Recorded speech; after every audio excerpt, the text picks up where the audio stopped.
Olá, seja bem-vindo ao canal da Nova Acrópole de Brasília. E a nossa atividade agora ela é em celebração ao Dia da Terra, na intenção de conscientizar, de sensibilizar as pessoas em relação ao meio ambiente, aos recursos naturais, ao planeta que nós vivemos. E dentro da filosofia isso é um tema altamente abordado e extremamente importante. Quando a gente fala de meio ambiente, a gente nunca pode esquecer que nós, seres humanos, fazemos parte desse meio ambiente. Nós estamos dentro desse grande contexto que nas mitologias era colocado como a Mãe Terra, através de uma série de figuras femininas representando esse nosso planeta, a Terra e a vida que ela gera, nos entrega e recolhe periodicamente de volta. Então hoje eu separei alguns mitos falando justamente sobre a Terra, sobre a vida, sobre a Mãe Terra, para passar para vocês. E qual é o objetivo de trazer esses mitos, recuperar um pouco dessa história? É justamente a gente resgatar essa relação profunda com o nosso entorno, com a natureza, com o universo como um todo. E a natureza, que eu já queria começar puxando a ideia de natureza mais similar aos dos pré-socráticos. Os pré-socráticos tinham uma ideia de natureza não somente como meio ambiente, uma ideia de natureza como tudo que existe, tudo que é manifestado. E quando eles falavam da natureza, eles falavam das causas que geram o mundo manifestado e as características dessa manifestação, que é justamente o cosmos onde a gente vive. Então tudo faz parte da natureza, inclusive o ser humano. E para a gente conseguir resgatar essa ideia, a mitologia vai ser uma ferramenta altamente propícia, é uma ferramenta importante que vai ajudar a gente a resgatar um pouco desse relacionamento com o planeta através da ideia da Mãe Terra. E qual é a ideia desse relacionamento? Não é um relacionamento racional nem utilitarista. Quando a gente fala da mitologia nos ajudando a lidar com o espaço, é porque a mitologia vai nos trazer uma visão sacralizada, uma sacralização do espaço, que vai afetar diretamente a forma com que o homem se relaciona com a Terra. Hoje em dia a gente costuma dizer que nós vivemos num mundo profano. E o que significa um mundo profano em contraposição a esse mundo sagrado? O mundo profano é um mundo sem objetivo, sem sentido.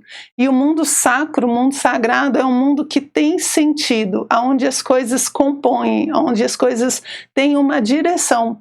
Então, quando nós sacralizamos o espaço, quando nós sacralizamos o tempo, a gente está dando uma direção, a gente está dando um sentido para o tempo e para o espaço.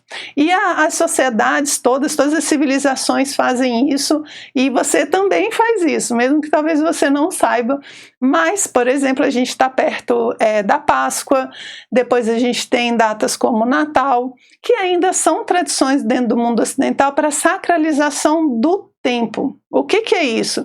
A gente pega uma comemoração, uma data, um dia especial, e a gente sacraliza ele. Então no Natal, por exemplo, a gente sacraliza o tempo comemorando o nascimento de Cristo. Quando a gente faz a árvore de Natal, quando nós reunimos a família, trocamos presentes como os Reis Magos fizeram, a gente está sacralizando aquele dia. Por quê? Porque a gente está dando um sentido, ele tem um sentido transcendente.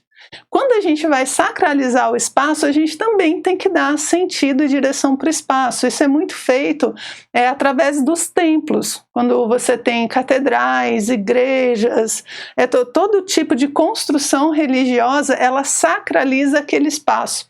Você, quando entra numa mesquita, não é um espaço comum. Ali existe um objetivo, ali existe um sentido. Então, se você tem a postura interna correta, você entra nesse espaço sagrado que é o templo. Nesse espaço mesmo. Você entra nesse espaço sagrado que é aquele templo. Mas veja, eu posso entrar num templo, numa catedral, onde for, numa mentalidade totalmente profana. Ou seja, eu sou parte do sentido que eu dou para aquele espaço e eu faço parte do sentido que eu dou para aquele tempo. Então, quando fala do mito, o mito está ajudando a gente a fazer essa conexão metafísica para poder dar um sentido para o tempo e para o espaço, para ter a mentalidade correta, para se conectar com a natureza que está sendo apresentada e vivenciada nesses lugares e nesses momentos. Então, a sacralização da Mãe Terra pode ser feita através dos mitos, sim, e por isso que a gente escolheu aqui mitos e símbolos da Mãe Terra, para mostrar uma visão mais simbólica, né, trazendo principalmente da tradição grega, uma visão mais simbólica desse relacionamento do homem com a Terra, do homem com o planeta, do homem com esse ambiente no qual ele gera vida, ele tem as suas experiências, ele cresce, ele se reproduz, ele cresce espiritualmente, enfim, onde acontece todo o desenrolar da nossa vida, ok? Então, como é que a gente vai tentar fazer isso? Eu vou trazer uma postura inicial aqui pra gente e depois eu vou trazer alguns pedacinhos de mitos relacionados à Terra e à visão que você tem da vida através da mitologia. Tá legal? Então, a primeira ideia que eu queria passar para vocês, eu volto aí para os pré-socráticos e para uma visão bem filosófica de microcosmos e macrocosmos. O que isso quer dizer? Que o homem é um microcosmos, o homem é uma miniatura do cosmos, ele é um micro desse macro que é o universo. E isso significa que ele está conectado, faz parte e principalmente as mesmas leis que acontecem no universo também acontecem no ser humano. Então, quando eu percebo a vida dentro de mim, eu posso perceber a vida no planeta, eu posso perceber a vida no sistema solar, na galáxia, no cosmos como um todo. Por quê? Não é que eles sejam idênticos, mas eles estão dentro do mesmo contexto. Por exemplo, quando você está na sua casa, você pode dizer que tudo que está na sua casa, de alguma forma, compõe o seu lar. Ele está sob o mesmo ambiente, a mesma temperatura, a mesma luz, se acontece alguma coisa naquele ambiente, afeta a todos. Então o homem está dentro desse contexto que é o cosmos, esse micro, que está dentro dessa visão maior. Então quando eu tento compreender como as leis do universo funcionam, eu entendo tanto a Terra quanto o homem, o ser humano como indivíduo. Ok? E por que isso é importante? Porque hoje em dia a gente se vê muito desconectado, a gente se sente uma parte muito especial, aqui estou arrumando minha colinha, né? A gente se sente uma parte muito especial e muitos acreditam que a gente consegue ser mais forte do que a própria natureza. E na verdade, quando a gente vai estudar as leis, e aí os físicos que nos assistem, né, podem compartilhar os seus conhecimentos e ajudar a gente nos comentários, mas a gente vai ver que na verdade a gente não domina, a gente conhece, a gente aprende mais, mas nós só conseguimos fazer coisas dentro do que as leis da natureza permitem. Eu posso falar das leis da física, eu posso falar delas aplicadas na nossa psique, e eu posso falar dessas leis da natureza organizando todo o universo. Então eu tenho um cosmos organizado, não caótico. Essa é a ideia, inclusive, de universo. Universo é aquilo que versa para um único lugar, ou seja, todas as coisas que existem, elas têm um sentido, elas estão indo para o mesmo lugar. E para que elas consigam ir para o mesmo lugar, elas têm leis, elas têm uma ordem específica que vai ajudar elas a chegar nesse objetivo, a chegar nesse destino. E quando eu me sinto parte dessas leis, então eu me conecto. E aí eu ganho um certo poder. Não que eu esteja sendo mais forte do que a natureza, mas que por conhecer a lei eu agora posso utilizar ela de várias formas. Então a gente não vai falar de uma natureza passiva, da qual eu vou usufruir, eu vou me deleitar, eu vou usar. Não, a gente vai falar de uma natureza, de uma Mãe Terra que nos abraça, que nos provê vida, que nos dá ferramentas ou seja, algo maior no qual a gente está inserido.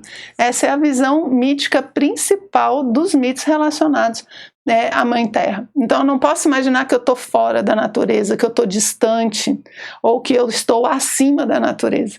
Eu tenho sempre que imaginar que eu faço parte.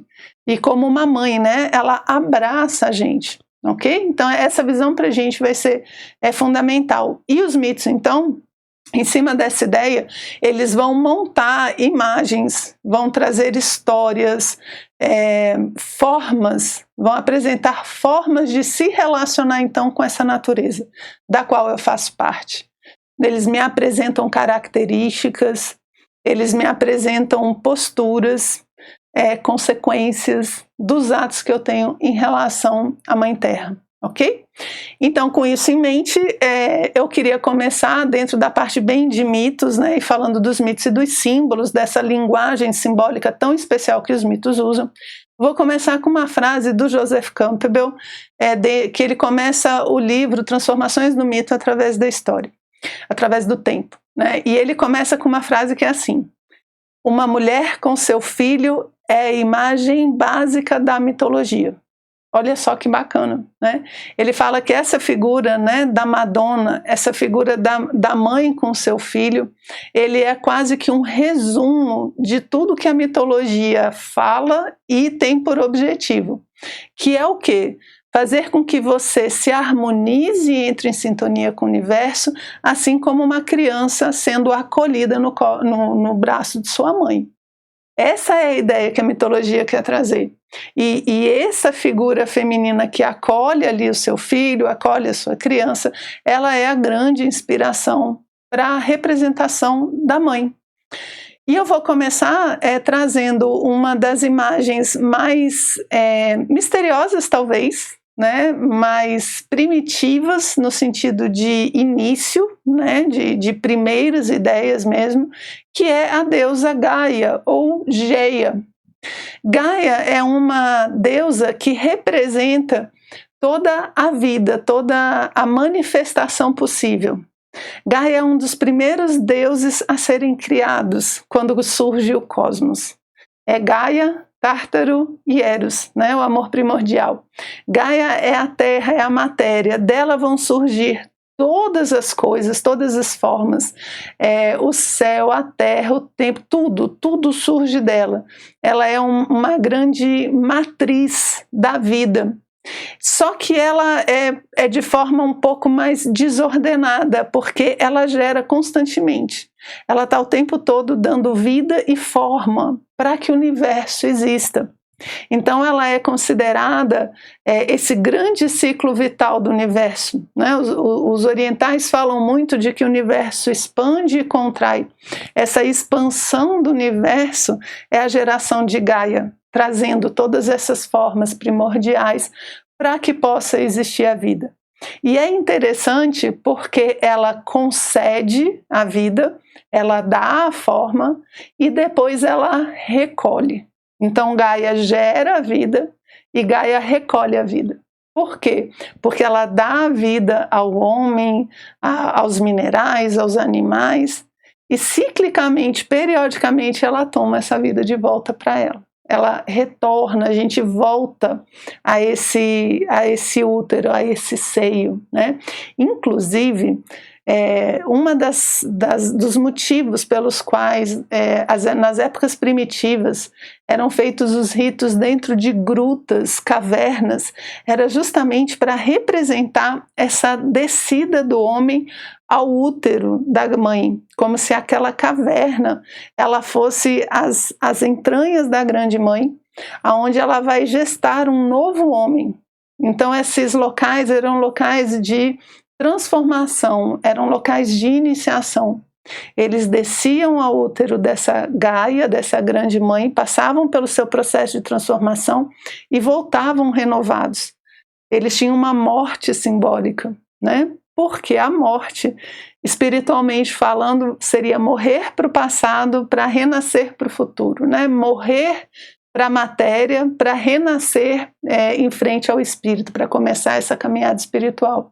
E nesses cultos iniciais, nas grutas e nas cavernas, era justamente onde eles iam buscar energia, em Gaia, nessas energias telúricas e primordiais. Então Gaia dá a vida e ela retira a vida. Então tudo que nós temos de vida veio da Terra. E aqui a gente pode dar de exemplo o nosso corpo mesmo, né? Não tem, és pó e ao pó voltarás. Então toda essa matéria que a gente tem, ela vai voltar para a sua origem. Toda essa energia que a gente tem, ela vai voltar para a sua origem. E o que isso já nos leva a pensar? Que essa vida, essa energia, ela não é minha, ela é emprestada. Eu faço uso dos recursos que Gaia me dá. E ela me dá durante um tempo determinado. E eu preciso usar muito bem tanto os recursos que compõem a minha própria personalidade, minha vida, meu ser, quanto os que estão à minha volta. Porque periodicamente eles vão deixar de existir. Então a gente tem o ciclo constante de mortes e renascimentos, de criação de vida e de recolhimento da vida. E tudo isso está representado na deusa Gaia, ou Geia, okay? Que é a primeira deusa que surge ali com o cosmos, uma deusa primordial dentro da mitologia grega. Ok? Assim, uma coisa que é interessante também é que diz que uma das características de Gaia seria a humildade, de onde vem humus, né? Humus a gente relaciona com humildade, essa coisa de voltar à terra, né? Que a gente fala do humus, do adubo, essa coisa de voltar à terra, a gente poder voltar ao nosso centro, à nossa origem. Essa então seria a primeira visão da Mãe Terra, deusa Gaia. Depois a gente vai ter uma outra deusa, que já é a outra geração de deuses, que é a deusa Deméter. E a deusa Deméter, ela já tem uma visão um pouco diferente. Por quê? Porque a deusa Deméter, ela é agora a terra cultivada. Ela não é mais essa terra que gera vida indiscriminadamente para tudo, para todos. Ela gera e ela retorna. Não. Gaia gerou o mundo, gerou o cosmos. E agora o ser humano está vivendo dentro dele. Então agora essa terra, essa mãe terra agora, ela é uma terra cultivada. E aí eu tenho a deusa Deméter. A deusa Deméter, ela é como se fosse não é exatamente uma especialização, mas é como se ela fosse um pouco mais próxima da nossa realidade. Então, quando eu falo de Deméter, eu estou falando do cultivo da terra mesmo, do plantio. É uma deusa associada à capacidade do homem ter agricultura, que inclusive é o grande conhecimento que Deméter traz ao homem, né? E ensina ele lá nos mistérios de Eleusis. Ela vai ensinar a cultivar a terra para você poder colocar uma semente e colher os frutos. Ela vai permitir a civilização. Por quê, gente? Porque até você aprender a agricultura, como é que o ser humano vai ter que viver? Caçando e coleta, né? E quando ele sedentariza, quando ele começa a montar cidades, sistemas mais complexos, é justamente quando a gente tem a capacidade de ter um solo cultivável, quando o homem aprende a fazer justamente a agricultura. E a Deméter é a deusa associada a essa agricultura e tem como símbolo o trigo, que é justamente de onde vem o pão, associado à base da vida, né, em diversas tradições. É como a hóstia que a gente conhece, né? A gente distribui o pão na ceia. Toda essa referência ao pão, à vida, ao trigo, já está relacionada à deusa Deméter desde tradições, inclusive, mais antigas do que a própria Grécia, ok? E ela também me lembra muito uma descrição que Platão faz na República. Nosso querido Platão, filósofo amado, ele fala na República de como deve ser a terra da cidade que ele está criando lá no seu livro. E ele diz que a terra, ela deve ser uma terra que reflita o trabalho do homem. Ele diz assim, não pode ser uma terra extremamente fértil, onde a pessoa sem fazer nada, ela consegue se sustentar, tem comida e tudo. E também não pode ser uma terra muito árida, onde a pessoa vai e coloca a sua energia, semeia e ela nunca dá nada em troca, porque isso torna a pessoa muito dura, muito rude. Ele diz que a terra ideal, e aí é bem a ideia de Deméter, é aquela terra que retorna os frutos proporcionais ao trabalho que você coloca nela. Então a agricultura tem isso, você vai ter os frutos de acordo com o esforço, né, com o trabalho que você colocar lá. E isso é uma noção muito forte de justiça da natureza, onde eu consigo discernir, onde eu uso o meu conhecimento para gerar os melhores frutos e poder alimentar, né, tanto a mim quanto a toda a comunidade a qual eu vivo e sirvo. Então Deméter, ela tem a ideia de consciência, de conhecimento e de justiça. Então não é uma terra bruta que gera tudo, ela é uma terra trabalhada, é uma terra civilizatória. Então ela só produz de acordo com o trabalho. E aqui a gente pode fazer uma analogia com o individual, porque essa terra interna, né, essa nossa vida interior, ela só gera frutos à medida que você trabalha nele também. Se a minha vida interior não tem nenhum tipo de trabalho, não tem nenhum tipo de esforço, ele também não dá frutos. Assim como a terra fora também é a terra dentro.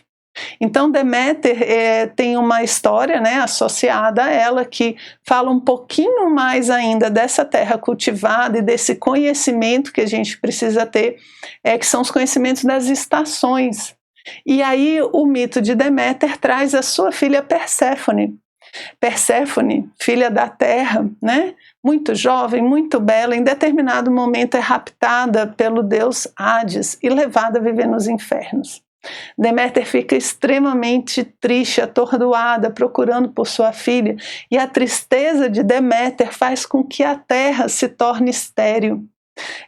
As folhas começam a cair, os animais se escondem, as pessoas começam a passar fome, porque Deméter está triste, porque ela não tem mais sua filha ali, Perséfone, ao seu lado. Então aqui é um mito que fala da terra se recolhendo.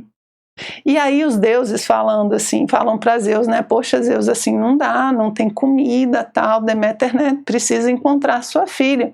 Ele fala, mas o que eu posso fazer, né? E o pessoal insiste, e ele fala, tá bom, vou falar com Hades para tirar a Perséfone de lá, para Deméter poder ficar mais feliz. E quando ele vai trazer Perséfone, é feita uma pergunta para ela. Pergunta assim, Perséfone, mas você não comeu nada enquanto você estava no inferno, não, né? Ela fala, eu comi uma sementinha de romã. Olha só, gente, uma sementinha. Mas já foi o necessário para conectar Perséfone eternamente ao Hades.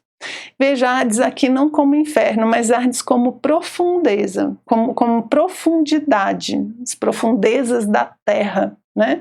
Então Perséfone, ela é fadada agora a ficar com Hades metade do ano, que foi o máximo que Zeus conseguiu negociar ali depois da romã. E o que ficou acertado? Que Perséfone ficaria 6 meses no Hades e 6 meses com a mãe Deméter. Então, nos 6 meses que ela está no inferno, é o inverno, é o outono, é quando a vida vai se recolhendo. E quando ela está com a mãe dela, é a primavera, é o verão, é onde existe essa vida toda aflorando. E assim a gente estabelece uma relação simbólica e mítica com as estações do ano. E perceba, quando a gente fala de inverno, quando eu falo de inverno, vocês têm que imaginar um lugar muito frio, com neve, tá? Para pegar o espírito da coisa. Então é muita neve, é muito frio, as pessoas não conseguem sair de casa, né? A neve por tudo que é canto, você não consegue andar, você não consegue ficar fora, porque mesmo com muita roupa o ar é muito frio, então você é obrigado a se recolher. Você é obrigado a descer ao mais profundo de si mesmo no inverno, que é o que Perséfone faz enquanto está com Hades. Ela vai lá para as profundezas. De uma certa forma, é como se ela fosse uma conexão entre o mais profundo da Terra, as energias mais telúricas, que vão trazer depois a vida para a parte de cima. Então imagina uma semente no inverno, né? Ela vai se nutrindo ali embaixo, lá no mais profundo da mãe terra, E depois, quando chega a primavera e verão, ela volta, né? A árvore perde todas as folhas, depois ela floresce. Então é como se ela descesse aos infernos para buscar energia, descesse ao mais profundo da Mãe Terra e trouxesse essa energia agora para o mundo, florescendo numa belíssima primavera.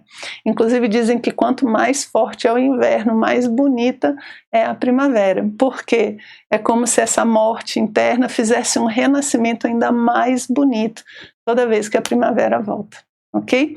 Então aqui a gente já tem Gaia, né, que é essa primeira deusa que faz toda a vida, em todas as formas, tudo que existe, ela monta o ambiente, o cosmos, o universo, aonde a gente vai viver, e aí vem Deméter, com a sua filha Perséfone.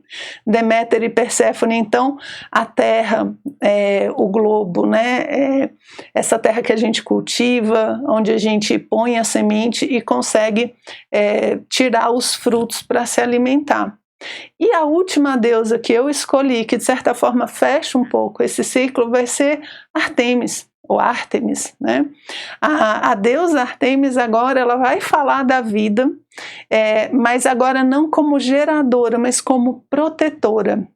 Artemis é a deusa caçadora. Ela tem um cervo, né, e as suas flechas para proteger a natureza. Então as suas flechas vão ser muito cruéis com todos aqueles que violarem as leis da harmonia da natureza. Então ela é uma deusa também relacionada à Mãe Terra, mas agora à defesa da Mãe Terra.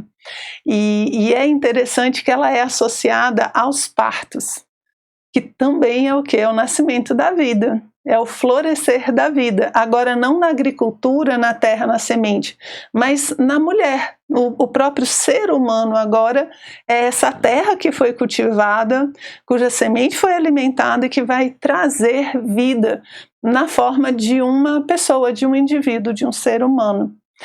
Ela é associada aos partos porque ela é irmã de Apolo, né, e diz que ela nasce primeiro, são irmãos gêmeos, diz que ela nasce primeiro, né, já muito esperta como deusa, e ajuda no parto do irmão Apolo. Então ela é associada a esse momento da vida. E também associada ao momento da morte, justamente quando acontecem as mortes súbitas, inexplicadas, que é como se fosse Artemis agora recolhendo a vida da mesma forma com que Gaia faz. Porque a vida nos é dada e a vida tem que fechar o seu ciclo. E aí a gente tem essa ideia, né, essa visão justamente da deusa Artemis ou Ártemis. Então, eu espero que com essas 4 deusas, né, que a gente viu aqui, todas elas relacionadas de alguma forma com a Mãe Terra, ajudem a gente a voltar a ter uma relação mais consciente e mais sagrada com o nosso planeta, com o nosso meio ambiente, com o nosso ambiente interno, com o cosmos, enfim, com tudo isso que a vida nos dá. Né, como eles dizem, essa vida que nos abraça, que gera todas as oportunidades da nossa existência. Então que esse sentimento de gratidão à Mãe Terra possa crescer à medida que a gente vai entendendo um pouco mais desses mitos e desses símbolos, com temas tão atemporais e importantes, não só para o homem da antiguidade, mas com certeza para o homem moderno também. Então espero que o Dia da Terra tenha uma excelente comemoração e que cada vez a gente possa falar mais desse tema tão importante. Muitíssimo obrigada a você por ter ficado aqui até o final e eu espero que você aproveite o conteúdo do nosso canal. Um abraço.